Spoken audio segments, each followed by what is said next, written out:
Donc aujourd'hui, c'est une rencontre de la com très particulière puisque c'est une édition spéciale. C'est le marketing territorial. Donc on a invité la ville de Lyon à expliquer sa stratégie qui accompagne tout son renouveau. Donc évidemment, ça intéresse très concrètement tous nos participants qui soient situés soit dans les villes, dans les communes, les provinces ou les différentes régions et communautés. Les instruments, les outils du marketing sont essentiels pour une institution de manière à se positionner dans l'univers devenu concurrentiel des institutions et de la légitimité démocratique. Une ville doit absolument, mais une région c'est pareil, restaurer la confiance. Et pour ça, il n'y a que la communication permanente, c'est-à-dire l'échange d'informations pertinentes entre une institution et un usager. Il faut qu'on se parle, il faut qu'on écoute le citoyen, qu'on écoute ce qu'il a à dire et qu'on lui dise aussi comment on voit, à partir de toutes ces additions de cas particuliers, comment on construit finalement une collectivité, une société. La première erreur peut-être, c'est penser que la marque fait tout. C'est une erreur. La marque ne fait pas tout. La marque est une bannière, un étendard. Il y a toute la réflexion avant stratégique sur la ville en tant que telle, sur le message qu'on souhaite délivrer, faire en sorte que ce message soit commun. Ça, c'est le premier point. Le deuxième point, l'erreur peut être de vouloir le faire seul. Ça, c'est une grosse erreur.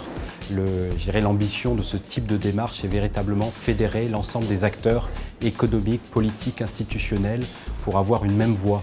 Moi, ce que je souhaitais au travers de mon exposé, c'est donner envie d'aller dans ce type de démarche, de partager une expérience, c'est d'avoir un discours, je dirais, franc, accessible, transparent, pour pourquoi pas inciter les autres à ne pas faire les mêmes erreurs que celles que nous avons produites.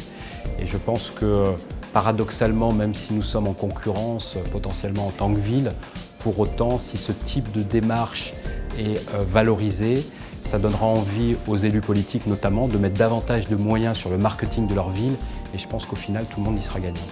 Je crois que la ville est le premier facteur de la vie politique et que dans une Europe qui se construit, et si on est, comme je le suis, un fervent défenseur de l'idée européenne, à terme, les grandes métropoles vont devenir les vrais éléments de la vie du citoyen.